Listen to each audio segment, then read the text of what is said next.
Hello, friends. Today's story is called A Talking Donkey. King Balak of Moab gazed out on the Israelites camped near his land, and he trembled with fear. He had heard all about the children of Israel.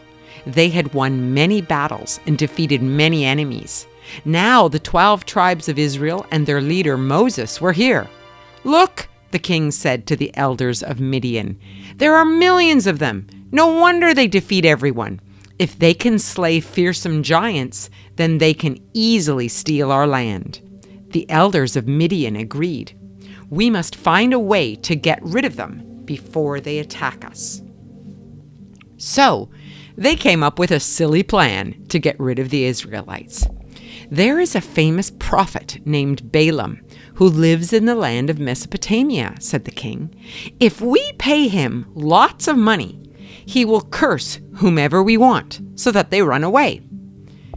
He summoned his messengers. "Go and fetch Balaam," he said. "I will pay him lots of money to come and curse the Israelites."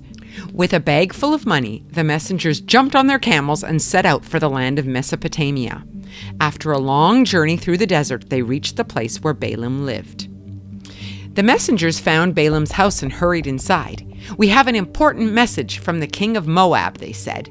"We know whomever you bless is blessed, and whomever you curse is cursed. The mighty Israelites are camped near our land. Come and curse them so they leave us alone." A messenger waved the bag of money in front of Balaam. "The king will pay you lots of money to do this," he said. Balaam stared greedily at the money. He liked the idea of being given riches and power. Rubbing his hands together, he said to the men, "Stay here overnight. I will talk to God and let you know in the morning what I will do."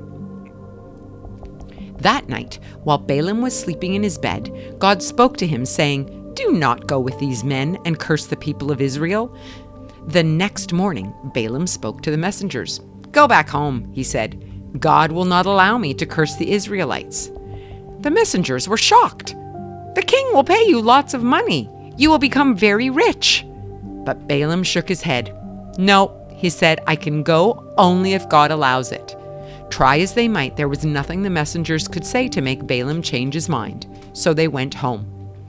2 more times the messengers returned, until finally, on the last time, God answered Balaam differently.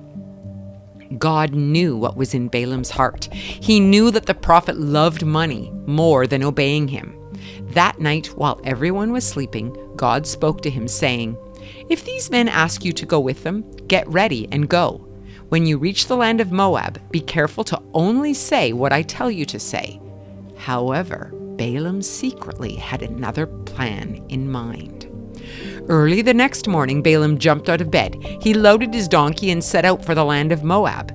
While he rode his donkey along the dusty dirt path, he thought more about his secret plan to please both God and the king. "Perhaps I can say what God wants me to say and make the king happy too," he whispered. As the greedy prophet headed toward the land of Moab, God decided to stop him from carrying out his cunning plan.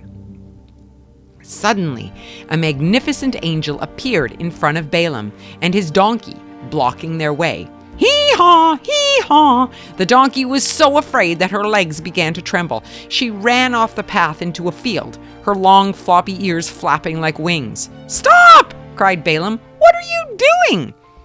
He could not see the angel like his donkey. He beat her with his stick until she ran back onto the pathway. She bolted off the road into a field, but he beat her back onto the road again.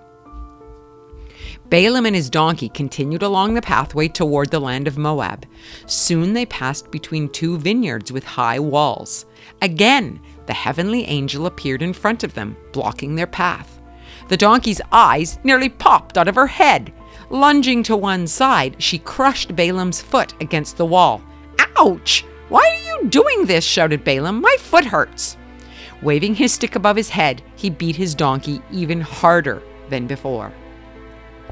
Further down the road, the angel stood in a narrow place, blocking their path. When the donkey saw the angel for the 3rd time, she was terrified. She lay down in the middle of the pathway and refused to move at all. Balaam flew into a terrible rage. "What is wrong with you?" he shouted. He was tired of his donkey's strange behavior. He had never seen his donkey behave so badly before. Even though animals cannot talk like you and me, God miraculously gave Balaam's donkey the power to speak. She opened her toothy mouth as wide as possible and said, "Hee-haw! Master, why are you treating me like this?" Balaam was furious. He shook his fists at his donkey. "You are making a fool out of me," he roared. "If I had a sword, I would kill you right now."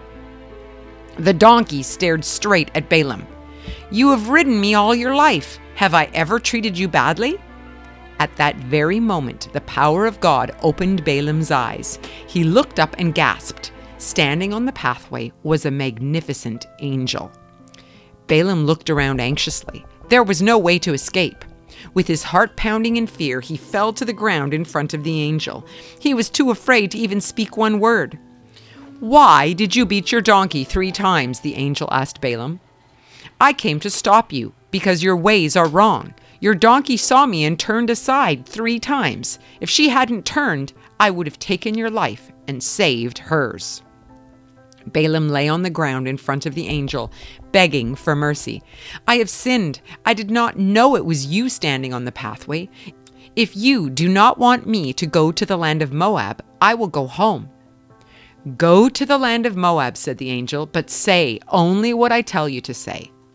Balaam scrambled to his feet. He leapt on his donkey and raced to the land of Moab as fast as his donkey could carry him. And that is where we're going to pause the story for today. Here are some things we can learn from it. Number 1, God knows everything. He knows what we see and hear and do. But He also knows what we think. Just like He knew what was in Balaam's heart, He knows what is in our hearts as well.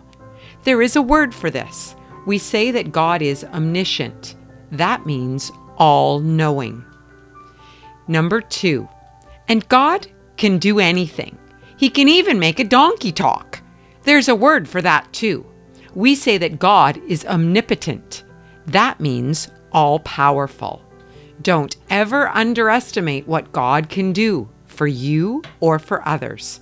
Always remember Balaam's talking donkey. Here is the verse for the week. "You have searched me, Lord, and you know me. You know when I sit and when I rise. You perceive my thoughts from afar.